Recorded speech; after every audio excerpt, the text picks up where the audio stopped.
안녕하세요. 오늘도 서연살롱을 찾아주셔서 감사합니다. 한때 결혼하고 6개월 만에 이혼을 선택했던 여성입니다. 세익스피어가 이런 말을 했대요. 인간의 본질은 안 바뀐다. 다만 가려질 뿐이다. 저는 이 말에 전적으로 동의해요. 특히 이번에 이혼을 결심하면서 그 말을 뼈저리게 느꼈거든요. 사람을 쉽게 용서한 결과가 엄청난 배신으로 돌아온다는 걸 진작 알았더라면 애초에 결혼 같은 건 하지 않았을 텐데 내가 내 발등을 찍은 기분이라니까요. 그래서 뒤늦게나마 결심한 이혼이었는데 제가 이혼을 하면서 가장 많이 들었던 말은 있었어요. 배부른 소리 한다. 한마디로 네 주제에 그 정도면 결혼 잘한 거지. 무슨 욕심이 그렇게 많아서 이혼을 하냐는 의미일 거예요. 도대체 무슨 근거로 제가 결혼을 잘했다고 생각하는 건지 잘 모르겠지만요. 아무튼 혼자 벙어리 냉가슴 앓기 싫어서 이렇게 공개적으로 제 남편과 시댁의 만행을 고발하려 합니다. 저는 딸만 둘인 집에 둘째 딸로 태어났어요. 우리 자매는 동네에서 소문이 자자했는데 그건 생김새 때문이었어요. 언니와 저는 1살 터울이 지는데도 생김새가 비슷하고 성격도 비슷해서 어릴 때부터 쌍둥이 같다는 소리를 많이 듣고 자랐거든요. 언니 별명은 큰 쌍둥이, 그리고 제 별명은 작은 쌍둥이였는데 언니랑 저는 그 별명을 꽤나 좋아했어요. 마치 우리가 둘이 아닌 하나인 것 같은 소속감을 느낄 수 있었거든요.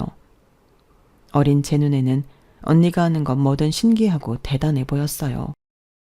그래서 옷도 그렇고 가방이랑 신발도 그렇고 늘 언니가 쓰는 걸 따라하곤 했어요. 그래서 사람들이 언니랑 저를 쌍둥이로 오해했는지도 모르겠네요. 언니랑 저는 자라는 동안 단 한 번도 싸운 적이 없을 정도로 오해가 깊었어요.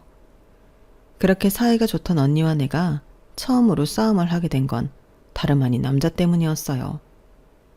언니랑 같은 유치원에 다니던 오빠였는데 엄마들끼리 친했기 때문에 저희 집에도 자주 놀러 오곤 했어요. 이전까지는 언니는 늘 제 독차지였는데 그 오빠가 나타난 이후로는 저를 들러리로 전락해버린 거예요. 동갑내기에 같은 유치원까지 다니고 있어서 둘은 무척이나 친했던 탓에 둘 사이에 제가 낄 틈이 없더라고요. 우리 언니한테 나보다 더 친한 친구가 있다는 사실을 어린 저는 받아들이기 힘들었어요. 그래서 그 오빠가 놀러오는 날이면 괜히 심통을 부리고 짜증을 내곤 했어요. 그런데 그 오빠 심보가 참 고약한 게 제가 심통이 나 있는 걸 알면서도 일부러 저를 쿡쿡 찌르며 자극을 했다는 거예요. 그 장난은 제가 울음을 터뜨릴 때까지 이어졌어요. 소야 그만해. 내 동생 울잖아. 오빠는 언니가 나서서 말리고서야 저를 놀리는 걸 멈추곤 했어요. 그래서 저는 수호 오빠가 우리 집에 오는 게 진저를 칠 정도로 싫었지만 엄마끼리도 그렇고 언니랑도 워낙 친한 친구 사이라서 언니가 초등학교에 들어간 이후에도 여전히 저희 집에 자주 놀러 오곤 했어요. 태어나서 처음 우리 언니를 뺏긴 것 같다는 생각이 들게 만들었던 수호 오빠는 중학교에 들어가던 무렵 미국으로 이민을 떠났어요. 오빠네 아빠가 미국 지사로 발령을 받았거든요. 언니는 절친이 떠났다는 사실에 많이 슬퍼했지만 그와는 반대로 저는 하늘을 나는 기분이었어요. 어찌나 신이 나던지 가만히 있어도 비실비실 웃음이 날 정도였어요. 그런데 그런 기쁨도 잠시, 경쟁자가 사라진 지 얼마 되지 않아서 저는 하늘이 무너지는 일을 겪게 되었어요. 중학교 입학식을 앞두고 감기에 걸렸던 언니가 나을 기미를 보이지 않는 거예요. 약도 먹고 오렌지 주스도 빠지지 않고 마셨지만 결국 폐렴으로 악화됐고 어느 날 밤 심하게 열이 오르더니 응급실에 실려간 지 1시간도 안 돼서 그대로 하늘나라로 가버렸어요. 언니가 죽었다는 게 실감이 안 났어요. 금방이라도 내 이름을 부르며 달려올 것만 같았거든요. 엄마는 울다 지쳐 실신을 하는 바람에 장례식장을 지키지 못했어요. 아빠랑 저랑 둘이서 언니 영정을 지키게 되었는데 저는 영정사진 속 언니랑 눈도 마주칠 수가 없었어요. 겁이 났거든요. 언니 영정사진을 똑바로 바라보면 진짜로 언니가 죽었다는 걸 인정하게 될 것만 같아서요.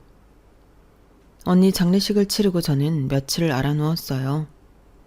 내 몸의 절반이 날아간 것처럼 만신창이가 되어서 온전히 살아갈 수 없을 것만 같았으니까요. 꿈에서는 늘 언니를 찾아 헤매고 눈을 뜨면 하염없이 눈물만 흘렸어요. 언니가 사라진 집안은 캄캄한 동굴같이 변해버렸어요. 식구들 누구도 전처럼 웃고 떠드는 사람이 없었어요. 외할머니가 오셔서 반찬도 챙겨주었지만 제대로 밥을 넘기는 사람은 없었어요. 온 가족이 시든 화초처럼 말라 비틀어진 것 같았어요. 언니가 세상을 떠난 그날부터 우리 집에는 웃음이 사라져버렸고 생기 없는 사막처럼 돼버렸어요. 하지만 그게 끝이 아니었어요.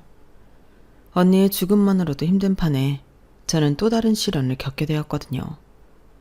가끔씩 엄마가 저랑 언니를 혼동하는 일이 벌어진 거예요. 저를 끌어안고 언니 이름을 부르며 오열하기도 하고 때로는 저를 귀신이라도 본 듯한 눈으로 바라보며 끌어안고 기뻐서 어쩔 줄 몰라 하기도 했어요. 화정아, 우리 화정이 맞지? 내 딸 화정이 맞는 거지? 엄마가 얼마나 보고 싶었는 줄 알아?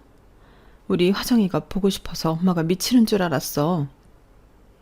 저를 끌어안고 좋아서 어쩔 줄 몰라 하는 엄마를 보니까 내 가슴이 칼로 난도질 당하는 기분이었어요. 한참을 엄마 품에 안겨있던 저는 엄마의 기분을 해치기 싫어서 기어들어가는 목소리로 말을 했어요. 엄마, 나 수정이야. 그러자 엄마는 입가의 미소를 싹 지우고는 마치 제가 더러운 것이라도 되는 양 소스라치며 저를 밀어냈어요. 그리고는 싸늘한 표정으로 방으로 들어가 버리더라고요. 엄마 못지않게 그 상황이 당황스럽기만 했던 저는 엄마가 방으로 들어간 지 한참이 됐는데도 여전히 그 손길이 내 가슴팍에 남아있는 것 같았어요. 매정하고 싸늘한 그 느낌이요. 나는 아무 짓도 하지 않았는데 왜 내가 그런 대접을 받아야 하는 건지 이해도 안 가고 서운하고 서글픈 마음뿐이었어요. 그때 엄마한테 받은 상처는 수십 년이 흐른 지금까지도 제 마음속에 찌꺼기처럼 남아있어요. 문제는 엄마가 그 후로도 좀처럼 나아지지 않았다는 거예요. 부모는 자식이 죽으면 가슴에 묻는다고 하더니 엄마 가슴 속에는 온통 언니뿐이었던가 봐요. 더 이상 아빠도 저도 보이지 않는 것 같았어요. 곁에 남은 가족은 외면하고 세상에 없는 언니만 찾아 헤매셨거든요. 결국 엄마의 이런 모습에 아빠는 엄마와 서서히 멀어졌어요. 처음 1년은 엄마가 나아지길 바라며 아빠도 저도 무조건 엄마 기분에 맞춰드렸어요. 그러다 1년이 지나고 2년이 지났지만 엄마는 여전히 나아질 기미가 보이지 않았어요. 오히려 상태가 더 심각해져서 아빠와 저한테 히스테리까지 부리기 시작했어요. 급기야 더는 참을 수 없었던 아빠가 엄마한테 이혼을 요구했어요. 당신만 힘들어? 당신만 자식 잃었냐고. 나도 수정이도 화정이 그렇게 보내고 하루도 마음 편한 적 없었어. 길 가다가 화정이랑 같은 학교 교복만 봐도 목구멍이 콱 막히는 것처럼 숨도 쉬기 힘들다고. 나도 당신처럼 슬프면 슬프다고, 보고 싶으면 보고 싶다고 마음 내키는 대로 다 하고 싶어. 그런데 왜 참는 줄 알아? 아빠니까, 가장이니까. 내가 그러면 당신도 수정이도 더 힘들 걸 아니까 참는 거라고. 우리한테 죽은 딸만 있는 게 아니잖아. 수정이도 있다고. 지 언니 잃고 어린 게 부모 앞에서 힘든 티 안 내려고 노력하는 게 뻔히 보이는데 부모인 내가 어떻게 티를 내겠어. 당신도 엄마잖아. 남아있는 자식이라도 품고 살 생각을 해야지. 왜 죽은 자식만 붙들고 사느냐고. 나도 이제 지쳤어. 더는 당신이랑은 못 살겠으니까 우리 헤어지자. 수정이는 내가 키울게. 어차피 당신한테 보내봤자 제대로 키우지도 못할 테니까. 그렇게 부모님은 제가 중학교 2학년이 되자마자 이혼을 하셨어요. 그 바람에 새학기가 시작된 지 한 달도 안 된 상황에 저는 전학을 가게 되었어요. 원래 살던 집에서 그대로 살 수도 있었지만 아빠가 반대를 하셨거든요. 언니의 흔적이 남아있는 집이기도 하고 동네 사람들이나 학교에서도 우리 집 사정을 다 알고 있는 처지라 아무래도 제가 전처럼 생활하기 힘들 거라고 생각해서 그런 결정을 내리신 거예요. 전학간 학교에서는 저희 집이 이혼 가정이라는 것만 알 뿐 세세한 사정은 모르니까 차라리 편하긴 했어요. 대신 교우 관계도 그렇고 모든 걸 다 새로 시작해야 한다는 게 문제였지만요. 새로 이사 온 집도 그렇고 아빠랑 둘이 살게 된 것도 그렇고 새로운 동네, 새로운 학교, 새로운 친구들 모든 게 다 낯설었지만 오히려 그래서 전부 다 살만했어요. 내 숨통을 막고 있던 커다란 바위가 더는 느껴지지 않았거든요. 이젠 그냥 다 잊고 나만 생각할 수 있을 것 같았어요. 언니랑 엄마한테 더는 죄책감 느끼지 않고 살고 싶어졌거든요. 아빠가 이혼을 결정한 것도 제가 그러길 바라서였을 거예요. 그래서 길을 쓰고 살기 위해 발버둥을 쳤어요. 그 결과 성적도 많이 오르고 학교에 적응도 금방 할 수 있었어요. 아빠는 언니가 살아있을 때처럼 제게 살갑지는 않으셨지만 그래도 부모로서 최선을 다하려고 노력하시는 것 같았어요. 모르긴 해도 아빠도 나처럼 부단히 노력하고 있다는 걸 알 수 있었거든요. 우리 집은 전보다 많은 게 자유로워졌지만 딱 하나 금기어가 생겼어요. 누가 먼저 그러자고 한 건 아니었지만 아빠도 저도 언니랑 엄마에 대한 얘기는 꺼내지 않게 되었거든요. 비록 단란했던 우리 집은 2년 사이에 산산조각이 나버렸지만 그 안에서도 희망은 있고 살아가야 할 의미가 있다는 걸 알게 됐어요. 산 사람은 살아야 한다. 잔인하지만 이보다 현실적인 말도 없다는 걸 누구보다 뼈저리게 느끼며 살았어요. 그 결과 남들이 부러워할 만한 대학도 들어가고 평범한 사람들처럼 연애도 하고 실현도 하면서 남들같이 살 수 있었어요. 그리고 첫 직장에 입사해서 미래의 내 남편도 만나게 되었어요. 제가 입사 2년차가 되던 해였는데 저희 부서 대리였던 남편과 관계가 발전하게 된 거예요. 한 직장 같은 부서에 다니고 있어서 서로에 대한 일거수일투족을 알 수 있다는 장점은 있었지만 그와는 비교할 수 없을 만큼 단점이 있었어요. 저희 회사는 사내 연애가 금지된 곳이라서 비밀 연애를 해야 한다는 거였죠. 처음엔 비밀 연애가 스릴도 있고 같은 부서 사람들을 속인다는 거에 은근히 쾌감이 있었어요. 하지만 회사에 있을 때 매 순간 긴장을 해야 한다는 게 너무 피곤하더라고요. 혹시라도 말 한마디 잘못해서 들키면 어쩌나 조마조마해서 어떻게든 남편이랑 어울리지 않으려고 노력했어요. 점심 먹을 때도 일부러 남편을 피하려고 혼자 사무실에서 샌드위치로 때우기도 하고 괜히 다른 부서 사람들이랑 어울려서 먹기도 하고 아무튼 하나하나 얼마나 신경 쓰이고 불편했나 몰라요. 근데 그러던 와중에 생각지도 못한 상황이 벌어진 거예요. 뭐? 임신? 확실한 거야? 테스터로 3번이나 확인했는데 전부 2줄이었어. 내일 반차 내고 병원에 가보려고.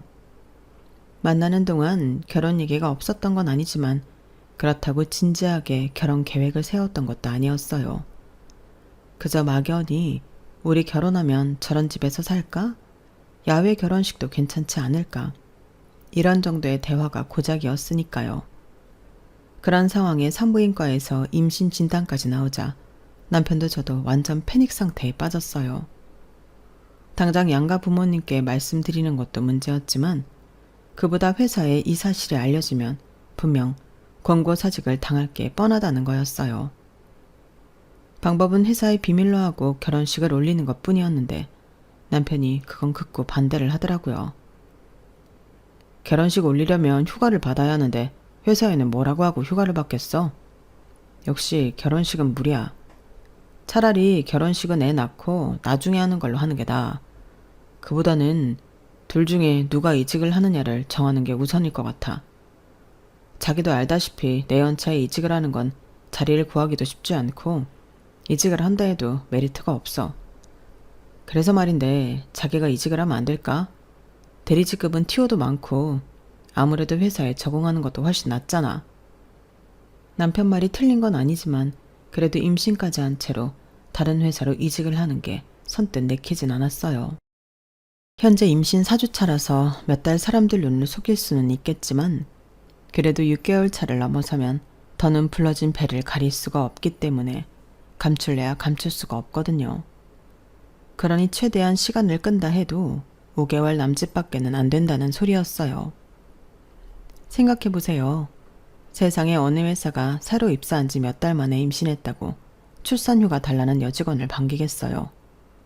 하지만 남편이 저보다 직급도 높고 상대적으로 월급도 많아서 둘 중 하나가 직장을 포기한다면 그건 나여야 한다는 걸 알기에 제가 이직을 하기로 했어요. 이게 나중에 어떤 결과를 몰고 올지 알지 못한 채 말이죠. 새 직장에 미안하지만 결혼 예정이라거나 출산 예정이라는 건 비밀로 하고 출근을 시작했어요. 새 직장에 적응을 해야 했기 때문에 신경 쓸 일도 많고 임신으로 몸 상태가 엉망이 된 터라 하루하루가 버겁고 힘들었어요. 그래도 남편과의 결혼을 위해 그리고 앞으로 태어날 내 아이를 위해 참고 다녔어요. 임신 사실을 알고는 양가 부모님께 임신 소식을 알렸는데 양쪽 부모님의 반응은 정반대였어요. 저희 아빠는 황당해 하시기는 했지만 그래도 이미 애까지 가진 상황이니 결혼을 당연하게 받아들이신 것과는 달리 시댁은 의외의 반응을 보였어요. 임신했다고 해서 꼭 결혼할 필요가 있을까? 잘들 생각해보고 결정해. 괜히 애 때문에 등 떠밀려 결혼했다가 사니 못 사니 하지 말고 정 안 되면 수술을 하는 방법도 있으니까. 시어머니 말씀을 들어보니 대놓고 결혼을 반대하는 건 아니었지만 내용은 애 지우고 결혼할 생각 말라는 경고 같았어요. 바보가 아닌 이상 어머님의 의중을 모를 리 없었기에 집으로 돌아오는 차 안에서 남편과 대판 싸웠어요. 내가 밖에서 애 만들어 온 거야? 아니잖아. 당신 아들 아이이기도 한데 어떻게 말을 그렇게 하셔? 수정아, 우리 엄마가 뭐라 그랬다고 이렇게 화를 내. 결혼하지 말라고 반대를 한 것도 아니고 신중하게 생각하고 결정하라고 하신 건데 그게 뭐가 잘못됐어? 너 요즘 너무 예민한 것 같아. 아무리 임신하면 성격이 변하는 여자가 있다지만 그래도 넌 너무 심해. 남편은 지나가는 말로 제게 너무 예민하게 반은 거 아니냐고 말했는지 모르겠지만 저는 그 말에 순간 철렁했어요. 그건 제가 경험했던 안 좋은 기억 때문이었어요. 언니가 세상을 떠나고 엄마가 조금씩 변하기 시작했을 때 저희 부모님은 자주 말다툼을 하셨는데요. 그때 아빠가 엄마한테 가장 많이 했던 말이 바로 예민하다는 거였어요. 무슨 말만 하면 정색을 하며 꼬투리를 잡고 발악을 하니까 아빠가 말을 걸기 힘들다고 푸념하며 하셨던 말이었죠. 그 후로도 엄마의 예민함은 점점 더 심해졌고 결국엔 앞에서 말씀드린 것과 같은 상황이 되어버렸어요. 그래서 제게는 예민하다는 말이 일종의 공포처럼 다가왔어요. 내가 엄마를 닮아 우리 가정을 파괴할지 모른다는 두려움으로 말이에요. 아빠와 이혼을 하고 정신과 치료를 받으며 요양원에 계시는 엄마를 떠올릴 때마다 혹시 나도 엄마처럼 될지 모른다는 공포심이 이번 일로 또다시 수면 위로 올라와 저를 괴롭혔어요. 그래서 내 잘못이 아님에도 불구하고 움츠러들기 시작했어요. 시어머니께서 수술 얘기를 꺼낸 뒤로 남편도 살짝 흔들리는 눈치였어요. 말로는 남들 앞에서 축복받는 결혼식이 낫지 않겠냐며 지금 이런 식으로 결혼을 하면 식도 당장 올릴 수 없고 아이를 낳을 때 출산 휴가를 받아야 하는 저로서는 회사에 안 좋은 이미지를 줄 수밖에 없다고 했지만 그게 결혼을 미루려는 진심인지 아니면 다른 의도가 있는 건지 잘 모르겠더라고요. 그런데 지금까지 별말 없으시던 저희 아빠가 이 문제를 두고 강경하게 나오셨어요. 성인이라면 응당 자신이 벌인 일에 대해 책임을 질 줄 알아야 하네. 내 딸은 잘 다니던 직장도 버리고 전보다 못한 곳에서 새롭게 시작을 하고 있는데 자네는 뭐 하고 있는 건가?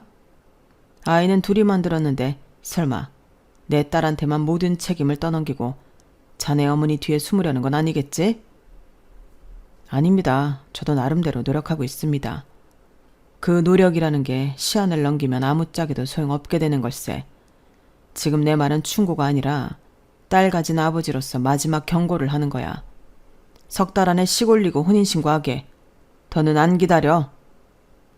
결국 아빠의 강경한 입장 때문이었는지 남편과 시댁에서도 더는 결혼을 미루려는 시도를 할 수 없었어요. 그런데 신기한 게 뭔 줄 아세요? 지난 한 달 동안 지지부진하던 예식장이며 신혼집 구하는 문제들이 아빠의 경고 이후 일사천리로 해결됐다는 거예요. 한마디로 남편과 시댁은 할 수 있는 걸 안 하고 있었단 얘기였죠. 그때 사실 남편한테 크게 실망을 했지만 이미 뱃속엔 애도 있었고 회사도 옮긴 데다 아빠까지 결혼을 강요하는 분위기여서 제가 뭘 어쩔 수는 없었어요. 지금 와서 남편한테 실망했으니 헤어지자고 한들 결국엔 저만 손해였으니까요.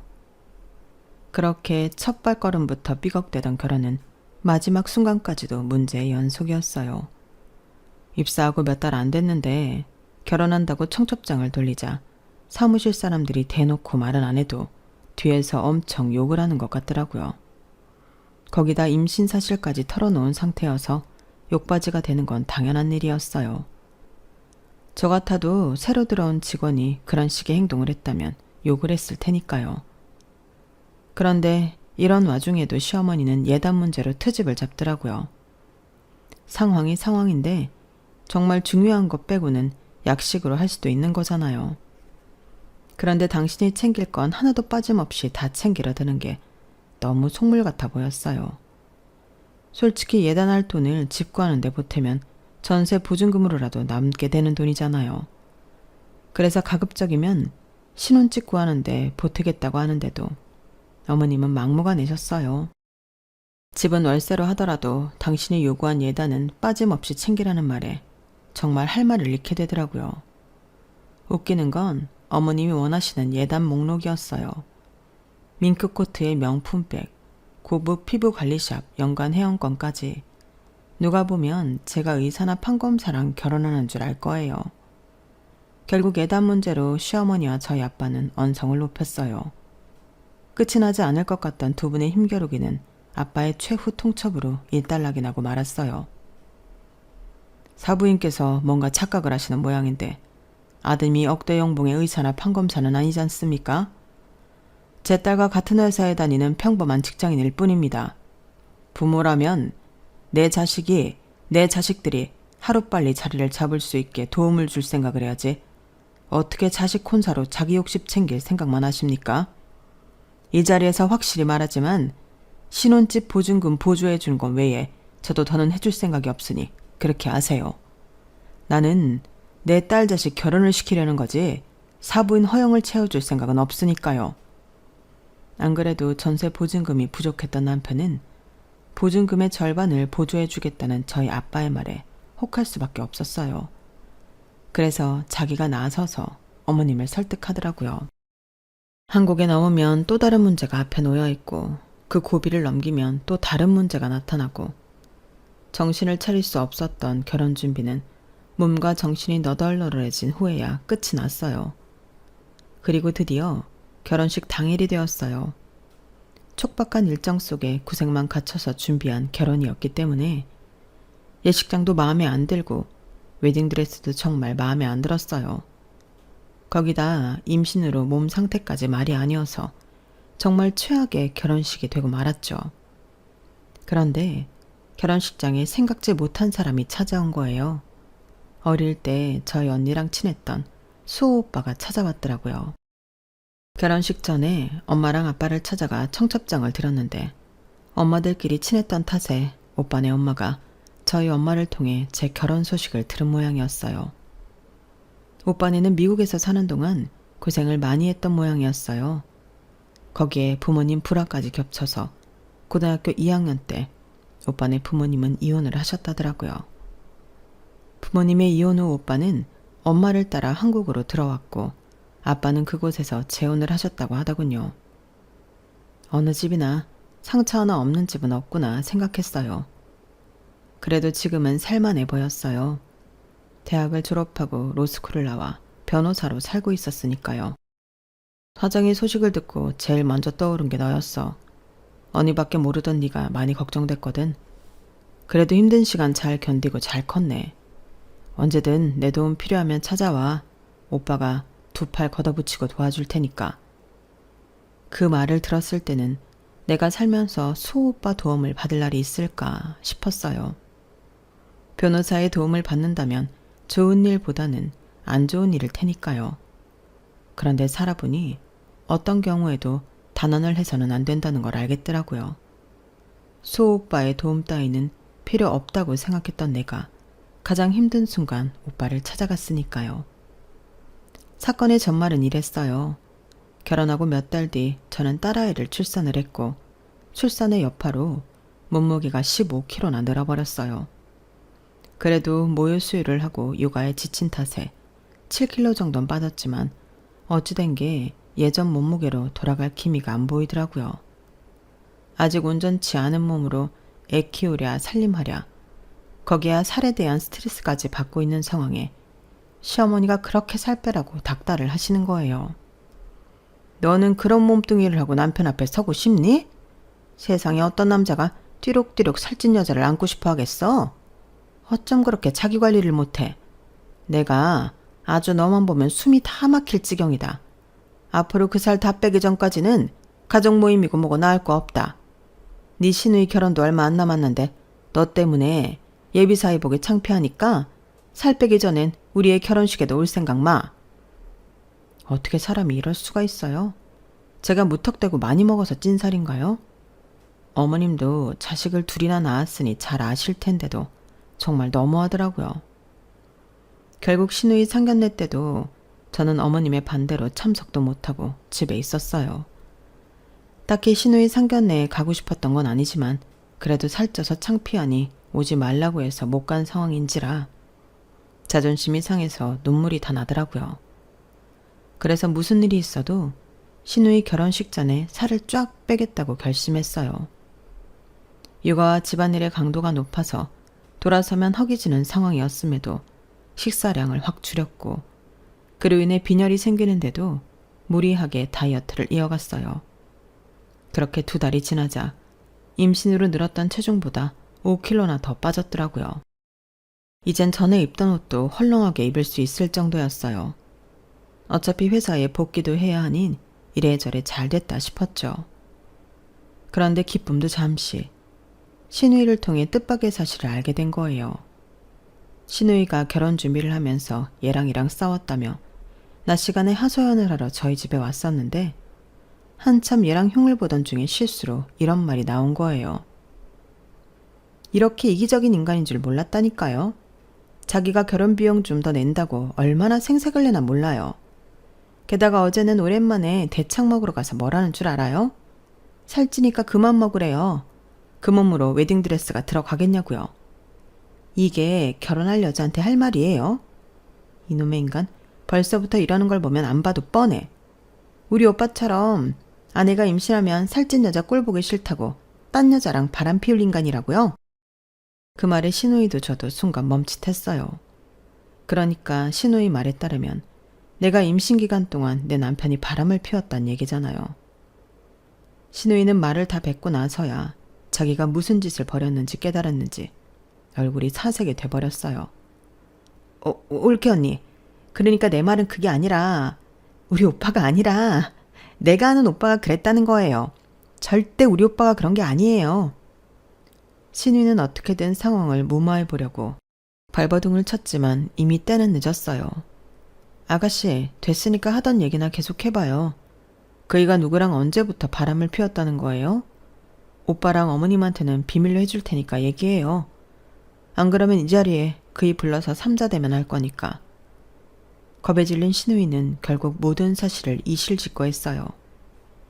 남편의 불륜 상대는 다름 아닌 직장 후배라고 하더군요. 그것도 제가 직접 일을 가르친 후배였어요.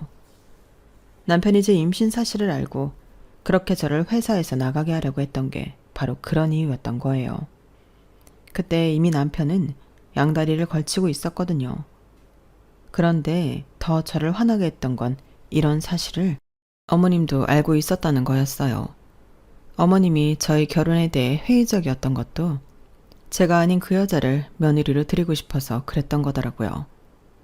그 여자 아버지가 그 회사 전무인데 아무래도 돈 있는 집 며느리를 드리고 싶었던 거예요.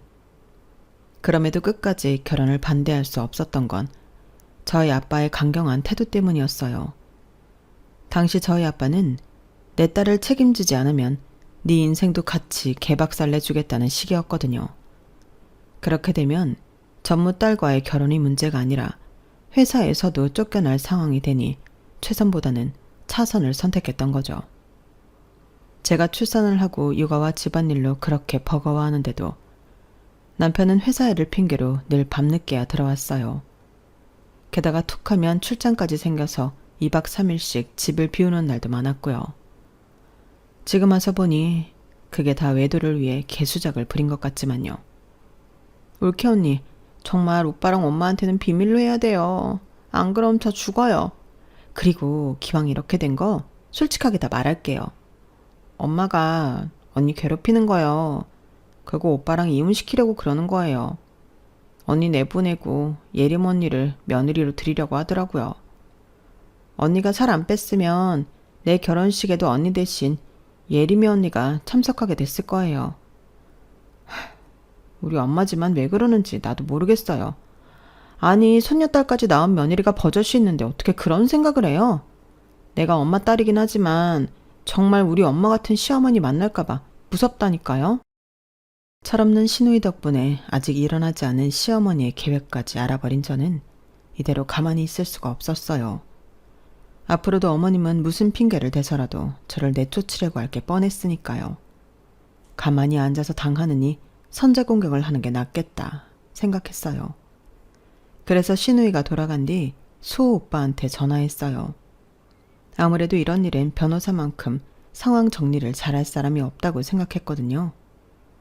제 상황을 전해 들은 오빠는 저만큼이나 엄청 화를 내더라고요. 그래서 이혼할 결심은 선 거야? 일단 이혼을 할 건지 아닌지부터 결정해야 계획을 짤 수가 있어. 너 어떻게 할 거야? 설마 이런 놈이랑 같이 살 생각은 아닌 거지?